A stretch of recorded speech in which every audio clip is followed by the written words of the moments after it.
Hello दोस्तों, कैसे हो आप लोग। उम्मीद करती हूँ अच्छे ही होंगे। आज मैं आप लोगों के लिए बहुत ही सुंदर कहानी लेकर आई हूँ। 3 बहनें एक भाई की कहानी। कहानी शुरू करने से पहले अगर आप हमारे चैनल पर नए हैं तो मेरे चैनल को सब्सक्राइब जरूर कर लेना। साथ ही बेल आइकन को प्रेस करके ऑल पे क्लिक कर देना, जो ऐसी ही खूबसूरत कहानी आपको सबसे पहले मिल जाए। और कहानी पसंद आए तो वीडियो को लाइक शेयर जरूर कर देना। एक बहुत दूर जगह में एक बहुत अच्छा आदमी रहता था, जिसका नाम था ईवान। जारेबिच उसके 3 बहनें थीं, मैरी जारेबिच, ओल्गा जारेबिच और अन्ना जारेबिच। समय गुजरता गया और उनके माता पिता दोनों मर गए। जब वे मर रहे थे तो उन्होंने अपने बेटे से कहा, बेटा, तुम अपनी बहनों को उस पहले आदमी को दे देना जो सबसे पहले उनका हाथ मांगे। उनको घर पर बिठाकर मत रखना। ईवान ने अपने माता पिता को दफन कर दिया। एक दिन वह अपनी तीनों बहनों के साथ बगीचे में घूमने के लिए गया। अचानक एक काला बादल उनके सिर के ऊपर आ गया और उसके साथ ही बड़े जोर का तूफान भी आ गया। ईवान बोला, जल्दी करो बहनों, हम लोगों को जल्दी ही अंदर चलना चाहिए। जैसे ही वे महल में घुसे तो गरज की आवाज़ सुनाई दी। कमरे की छत फट गई और एक चमकीला बाज कमरे में आ गया। वह सीधे फर्श पर गया और एक सुंदर लड़के में बदल गया। वह बोला, गुड डे ईवान जारेबिच, मैं पहले एक मेहमान की तरह से आया था, पर अब मैं एक उम्मीदवार की हैसियत से आया हूँ। मैं तुम्हारी बहन मैरी जारेबिच का हाथ मांगने आया हूँ। ईवान बोला, अगर मेरी बहन चाहती है तो मैं रास्ते में नहीं आऊँगा। भगवान तुम दोनों को सुखी रखे। मैरी राजी हो गई। उस बाज ने मैरी से शादी कर ली और उसको अपने राज्य ले चला गया। घंटों पर घंटे निकलते गए, दिनों पर दिन निकलते गए और फिर 1 साल कब निकल गया पता ही नहीं चला। एक बार फिर ईवान और उसकी बहनें बगीचे में घूमने गए तो एक बार फिर एक काला बादल आया। एक बार फिर एक तूफान उठा और एक बार फिर बिजली चमकी और एक बार फिर ईवान अपनी बहनों के साथ अंदर महल में चला गया। जैसे ही वे महल के अंदर घुसे, गरज की आवाज़ आई और छत फाड़ता हुआ एक गरुड़ उसमें अंदर घुसा। वह भी फर्श की तरफ उड़ा और एक बहुत सुंदर लड़ने वाले नौजवान में बदल गया। वह बोला, गुड डे ईवान, मैं यहाँ पहले एक मेहमान की तरह आया था और अब एक उम्मीदवार की हैसियत से आया हूँ। मैं तुम्हारी बहन ओल्गा का हाथ मांगने आया हूँ। ईवान ने उसको भी वही जवाब दिया जो उसने पहले उम्मीदवार को दिया था, अगर मेरी बहन राजी है तो मैं रास्ते में नहीं आऊँगा। भगवान तुम दोनों को सुखी रखे। ओल्गा राजी हो गई और उस गरुड़ ने ओल्गा से शादी कर ली और उसको अपने राज्य लेकर चला गया। इसके बाद तीसरा साल निकल गया। ईवान ने अपनी सबसे छोटी बहन से कहा, चलो बगीचे में घूमने चलते हैं। वे दोनों बगीचे में घूमने चले गए। वे लोग थोड़ी ही देर वहाँ घूमे होंगे कि एक बार फिर एक काला बादल आया। एक बार फिर एक तूफान उठा और फिर एक बिजली चमकी। एक बार फिर ईवान अपनी बहन अन्ना के साथ अंदर महल में चला गया। जैसे ही वे महल के अंदर घुसे और गरज की आवाज़ आई और छत फाड़ता हुआ एक रैवन अंदर आया। वह भी फर्श की तरफ उड़ा और एक सुंदर लड़ने वाले नौजवान में बदल गया। पहले 2 लड़ने वाले भी काफ़ी सुंदर थे, पर वे इसके मुकाबले में कुछ भी नहीं थे। वह बोला, गुड डे ईवान, मैं यहाँ पहले एक मेहमान की तरह आया था और अब मैं एक उम्मीदवार की हैसियत से आया हूँ। मैं तुम्हारी बहन अन्ना का हाथ मांगने आया हूँ। ईवान ने उसको भी वही जवाब दिया जो उसने पहले 2 उम्मीदवारों को दिया था। अगर मेरी बहन राजी है तो तुम उससे शादी कर सकते हो, मैं रास्ते में नहीं आऊँगा। भगवान तुम दोनों को सुखी रखे। अन्ना शादी के लिए राजी हो गई और उस रेवन के अन्ना से शादी कर ली और उसको अपने राज्य लेकर चला गया। ईवान अगले पूरे साल अकेला ही रहा। वह दुखी हो गया। एक दिन उसने सोचा कि वह अपनी बहनों से मिलकर आता है। वह अपनी बहनों से मिलने चल दिया। चलते चलते उसको एक बड़ा शानदार कैंप दिखाई दे गया। उस कैंप की मालकिन मार्या बोरे बना उससे मिलने के लिए बाहर आई। गुड्डे ईवान जारे बिच, तुम कहाँ जा रहे हो? क्या तुम अपनी मर्जी से ऐसे ही जा रहे हो या फिर तुमको किसी चीज़ की ज़रूरत है? ईवान बोला, मैं एक आज़ाद आदमी हूँ, मैं वही करता हूँ जो मैं चाहता हूँ। मार्या बोली, तब तुम अंदर आओ और मेरे साथ कुछ समय रहो।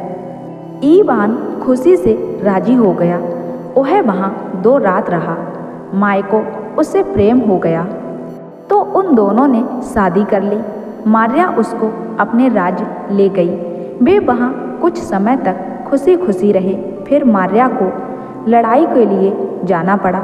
उसने अपना सब कुछ ईवान को सौंपा और बस इतना कहा, तुम जहाँ भी जाना चाहो, तुम जो कुछ भी देखना चाहो देखना, पर एक चीज़ तुम कभी नहीं करना, वो है यह है कि इस भंडार घर का दरवाज़ा कभी नहीं खोलना। अब ईवान तो ऐसा ही था जैसे हम सब लोग होते हैं। जैसे ही मार्या वहाँ से गई, वह तुरंत ही उस भंडार घर की तरफ भाग गया जिसका दरवाज़ा मार्या ने उसको खोलने से मना किया था। उसने उसका दरवाज़ा खोला और अंदर झांका। वहाँ कोस बेच लटका हुआ था जिसे कभी मौत नहीं आती। वह 12 लोहे की जंजीरों से बंधा हुआ था। कोच बेच उसको देखते ही बोला, मुझ पर दया करो, मुझे कुछ पीने के लिए दो। मैं यहाँ बिना खाना खाए और बिना पानी पिए 10 साल से लटका हुआ हूँ। मेरा गला तो बिना पानी के बिल्कुल रेगमाल हो गया है। ईवान उसके लिए एक बाल्टी पानी लेकर आया और उसे पीने के लिए दिया। कोसबेच ने उससे एक ही घूंट में पानी पी लिया और बोला, मुझे एक बाल्टी से ज़्यादा पानी चाहिए, मुझे एक बाल्टी पानी और लेकर आओ। ईवान उसके लिए एक बाल्टी पानी और ले आया। कोसबेच उस पानी को भी पी गया। फिर उसने तीसरी बाल्टी पानी मांगा। ईवान ने उसको तीसरी बाल्टी पानी भी ला दिया। जैसे ही उसने वह तीसरी बाल्टी पानी पिया तो उसकी सारी पुरानी ताकत वापस आ गई। उसने अपना शरीर एक बार फिर हिलाया और अपनी 12 जंजीरें तोड़ दी। कोस चेप बोला, तुम बहुत दयालु हो, पर मुझे डर है कि अब तुम मार्या को भी कभी नहीं देख सकोगे। तुम उसको उसी तरह नहीं देख सकोगे जैसे तुम अपने कान नहीं देख सकते। फिर वह हवा का एक झोंका बना और खिड़की से बाहर चला गया। उसने मार्या को ढूंढ लिया और उसको उठाकर अपने घर ले गया। ईवान बहुत रोया और बहुत रोया। बाद में उसने अपने आंसू पोंछे और अपनी यात्रा पर जाने के लिए तैयार हुआ। 2 दिन तक चलने के बाद तीसरे दिन सुबह वह एक बहुत ही बढ़िया महल के पास आया। उस महल के पास एक ओक का पेड़ 16 खड़ा हुआ था जिस पर एक चमकीला बाज बैठा था। ईवान को देखते ही उस बाज ने उस पेड़ पर से सीधी जमीन की तरफ एक कूद लगाई और एक सुंदर लड़ने वाला नौजवान बन गया। आदमी बनकर वह बोला, भाई साहब, आप कैसे हैं और दुनिया में क्या कुछ नया हो रहा है? इतने में राजकुमारी मैरी भी बाहर दौड़ी आई और वह अपने भाई के गले लग गई और उसका सारा हाल पूछने लगी। वह कैसा रहा? फिर उसने उसको अपने बारे में बताया।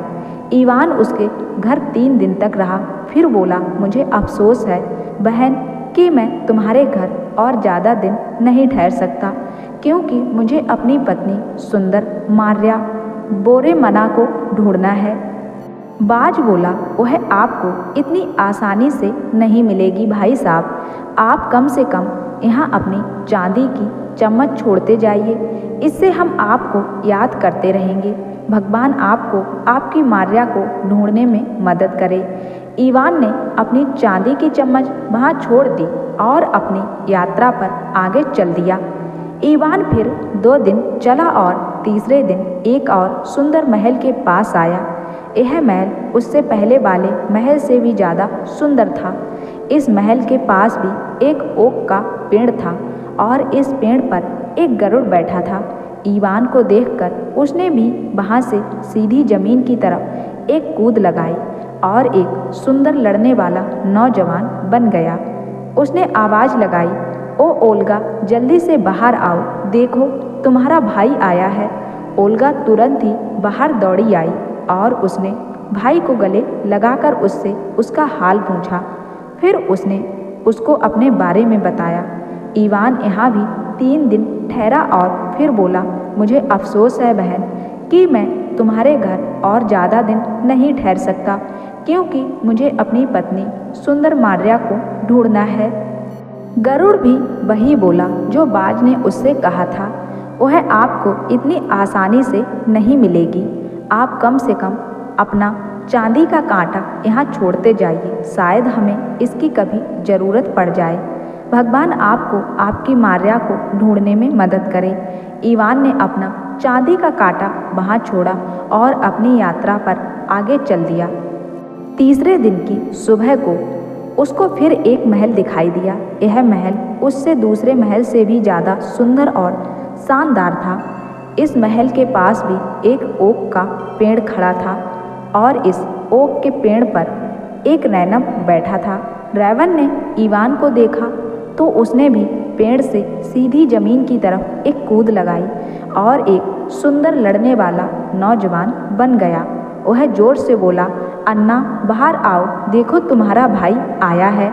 अन्ना तुरंत ही बाहर दौड़ी आई और भाई को गले लगाया और उससे उसका सारा हाल पूछा। फिर उसको अपना हाल बताया।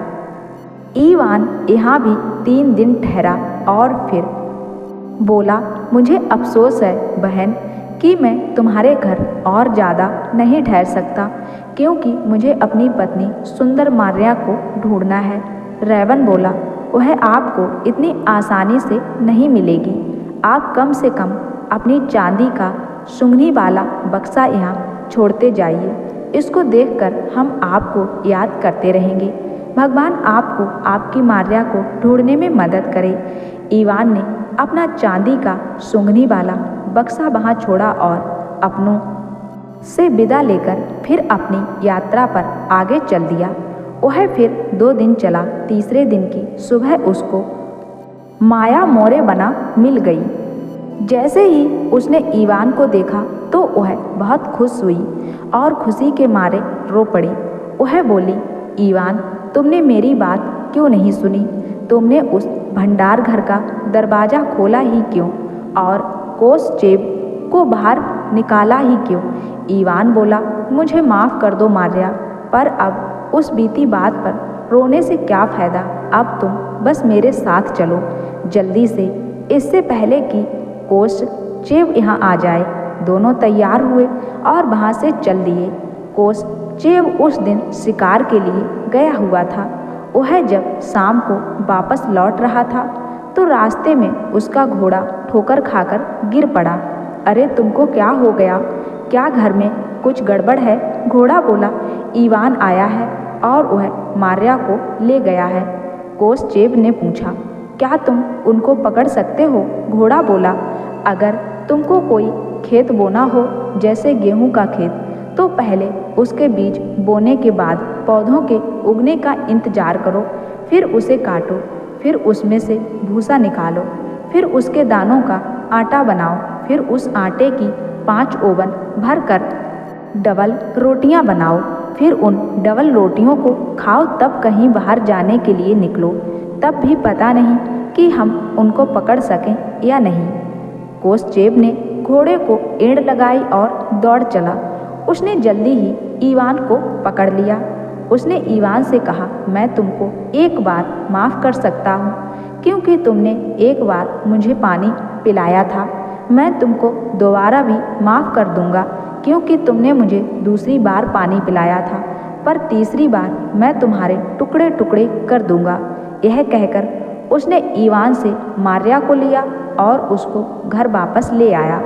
ईवान बेचारा एक पत्थर पर बैठ गया और रोने लगा। वह वहाँ बैठा बैठा काफ़ी देर तक रोता रहा। कुछ देर बाद वह फिर से मारिया को लाने के लिए चल दिया। कोसचेब उस समय बाहर गया हुआ था। चलो मारिया, पर ईवान वह हमको बहुत जल्दी पकड़ लेगा।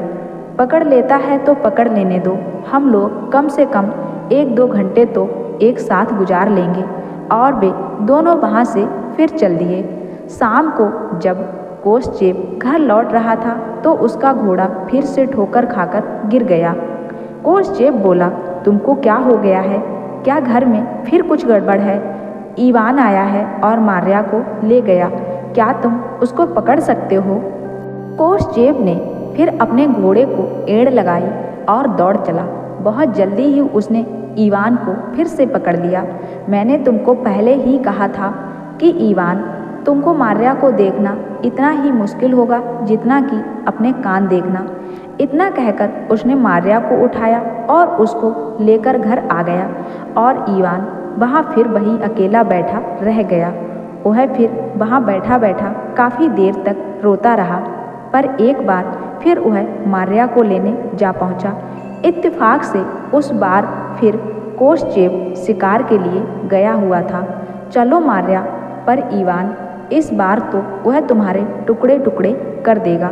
करने दो, पर मैं तुम्हारे बिना नहीं रह सकता।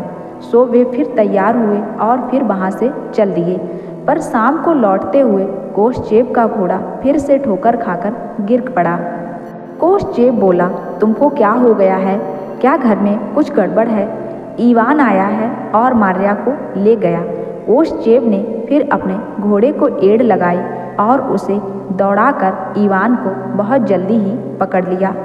वहाँ पहुंचकर उसने ईवान के छोटे छोटे टुकड़े किए, उनको एक बैरल में भरा, बैरल के मुंह को गोंद से बंद किया, बैरल को लोहे के छल्लों से बांधा और समुद्र में फेंक दिया और मारिया को लेकर चला गया। उसी समय ईवान अपनी जो चांदी की चीज़ें अपने तीनों जीजाओं के पास छोड़ आया था, वे सब काली पड़ गईं। उनको काला पड़ते देखते ही वे सब चिल्लाए, अरे ऐसा लगता है कि ईवान के साथ कुछ खराब हो गया है। गरुड़ तुरंत ही नीले समुद्र की तरफ उड़ गया। उसने उसमें से वह बैरल निकाला और उसको किनारे पर ले आया।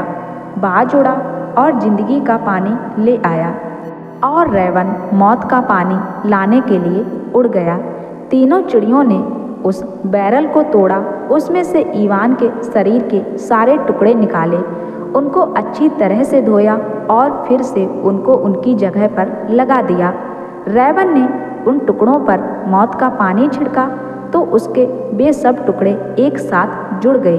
बाज ने उस शरीर के ऊपर जिंदगी का पानी छिड़का तो ईवान ने सांस ली और वह उठकर खड़ा हो गया और बोला, ओह मेरे भगवान, मुझे लगता है कि मैं कई दिनों तक सोता रहा।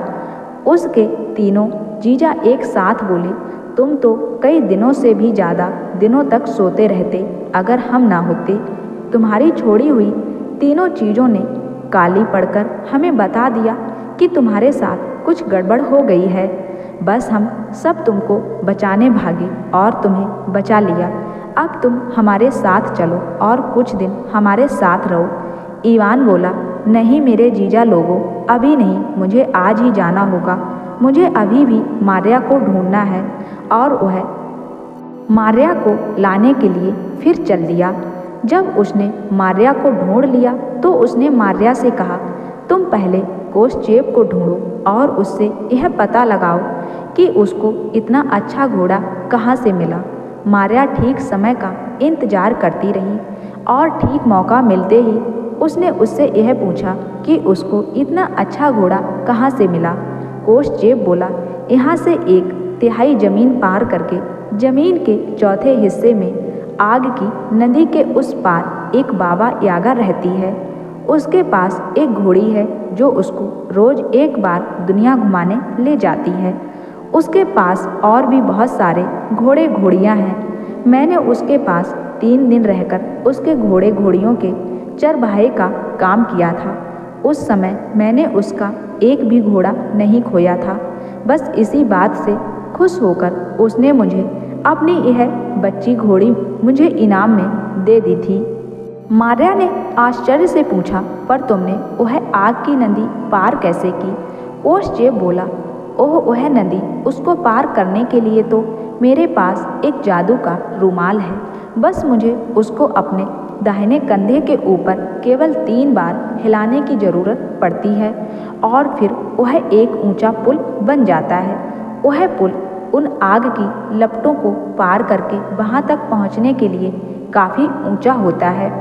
मार्या ने उसके कहे गए सारे शब्द बखूबी याद कर लिए और फिर उसको इवान को बता दिया। उसने कोषचेप का रुमाल भी चुरा लिया। इवान ने उस रुमाल के सहारे वह आग की नदी पार की और बाबा यागा की खोज में चल दिया। वह काफ़ी दूर तक बिना खाए पिए चलता रहा। अब उसको भूख लगाई। वह खाने के लिए इधर उधर कुछ ढूंढ रहा था कि तब उसको समुद्र के ऊपर एक अजीब सी चिड़िया आती दिखाई दी। उस चिड़िया के साथ उसके कुछ बच्चे भी थी। तो इवान ने सोचा कि वह उनमें से एक बच्चे को खाकर अपनी भूख मिटाएगा, पर वह चिड़िया बोली, नहीं इवान नहीं, तुम मेरे बच्चों को छोड़ दो, एक दिन मैं तुम्हारी सहायता जरूर करूँगी। इवान ने उसके बच्चे को छोड़ दिया और आगे बढ़ गया। आगे जंगल में उसको शहद की मक्खियों का एक छत्ता मिला तो वह बोला, मैं थोड़ा सा शहद ही खा लेता हूँ। रानी मक्खी बोली, नहीं इवान नहीं, मेरा शहद तो छूना भी मत, एक दिन मैं तुम्हारी सहायता जरूर करूँगी। तो इवान ने शहद भी छोड़ा और आगे बढ़ गया।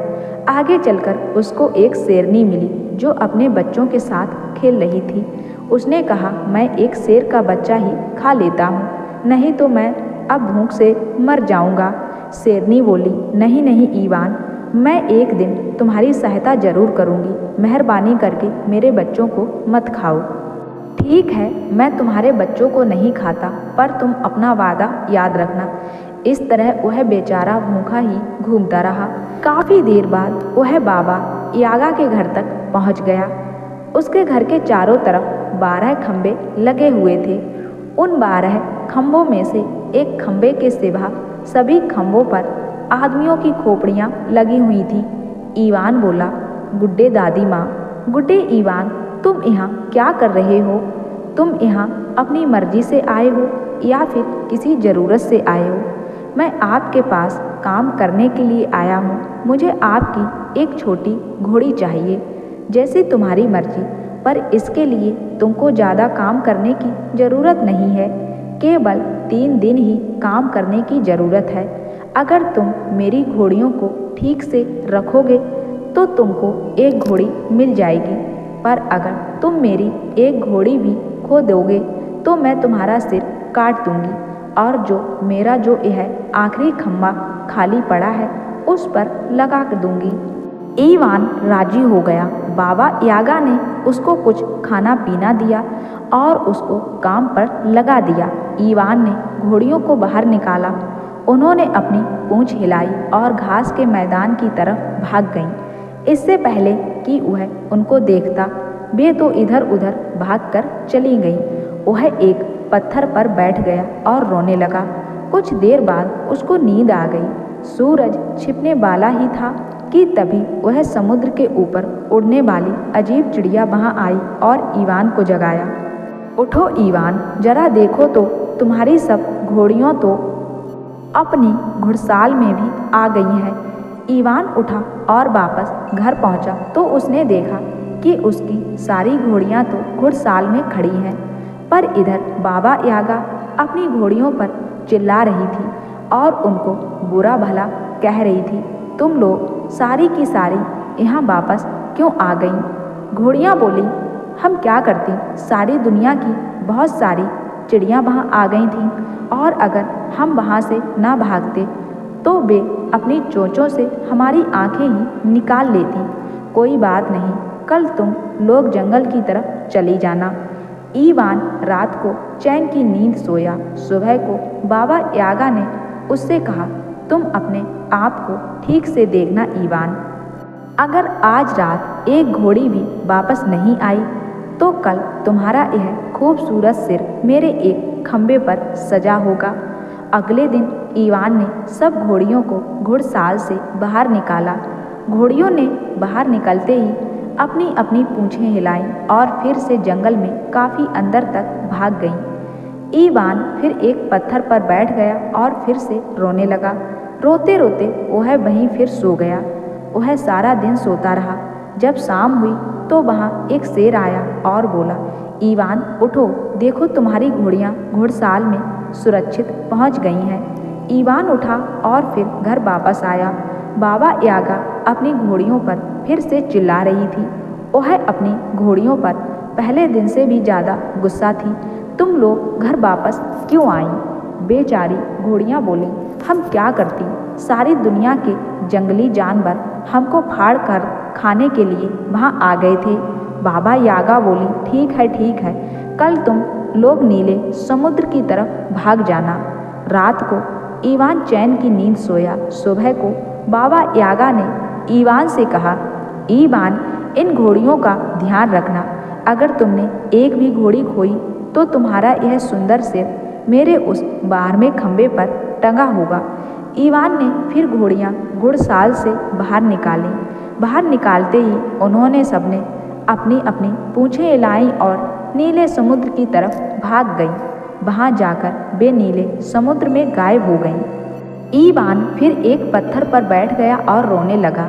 जब शाम हो गई तो वहाँ एक शहद की मक्खी भिन भिनाती आई और ईवान से बोली, ईवान जाओ घर, हमने तुम्हारी सब घोड़ियाँ घुड़साल में भेज दी हैं, पर ध्यान रखना कि अब तुम बाबा यागा के सामने नहीं आना।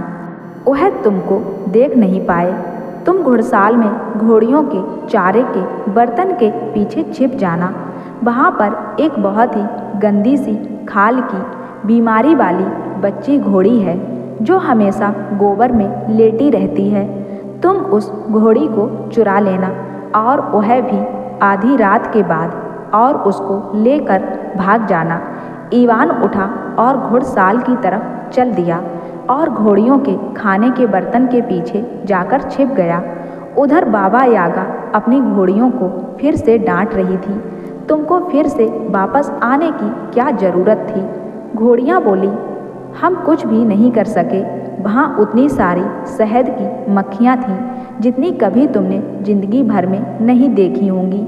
वे हमारे ऊपर सब तरफ से उड़ उड़कर आ रही थीं और हमारी हड्डियों तक काटने की कोशिश कर रही थी। यह सुन बाबा यागा सोने चली गई।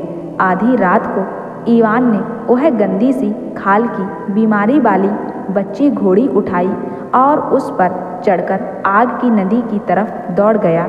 वहाँ जाकर उसने अपना रूमाल अपने दाएं कंधे के ऊपर 3 बार हिलाया तो वहाँ एक बहुत ऊंचा पुल खड़ा हो गया।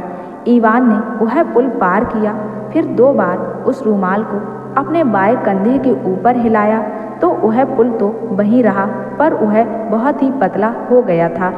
अगली सुबह बाबा यागा ने देखा कि उसकी एक बच्ची घोड़ी गायब थी। वह गुस्से में आग बबूला होकर तुरंत ही अपनी लोहे की ओखली में कूदी, अपने मूसल से उसको चलाया और अपनी झाड़ू से अपना रास्ता साफ करती हुई दौड़ गई।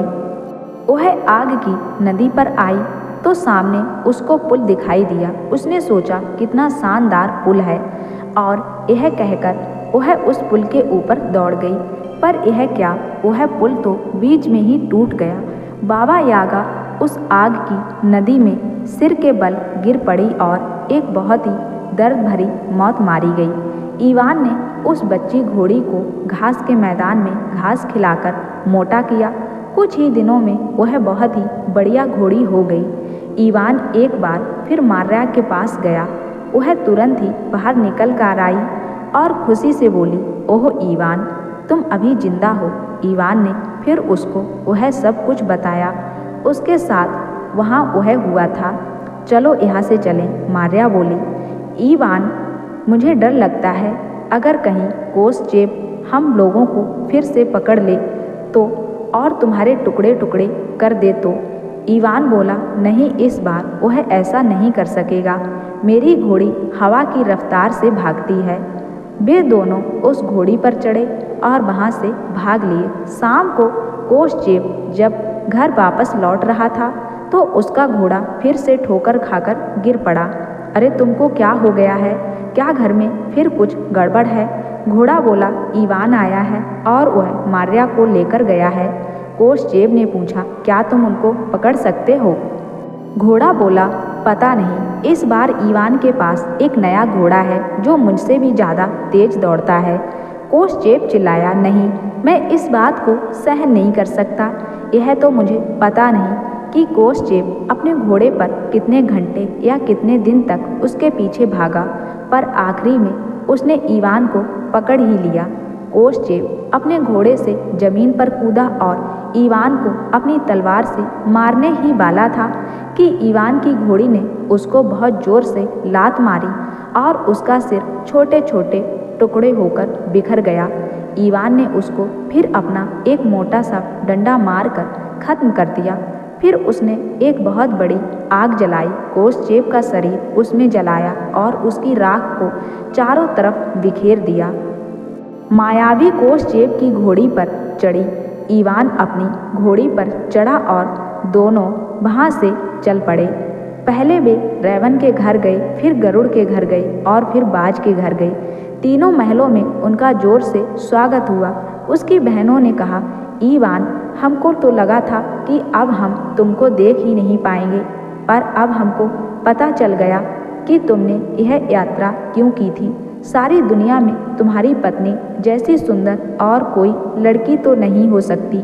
वह अपनी इन तीनों बहनों के साथ कुछ दिन रहा, बहुत सारी दावतें खाईं और फिर अपने राज की तरफ चल दिया। वहाँ उसने मारिया के साथ बहुत दिनों तक खुशी खुशी राज्य किया।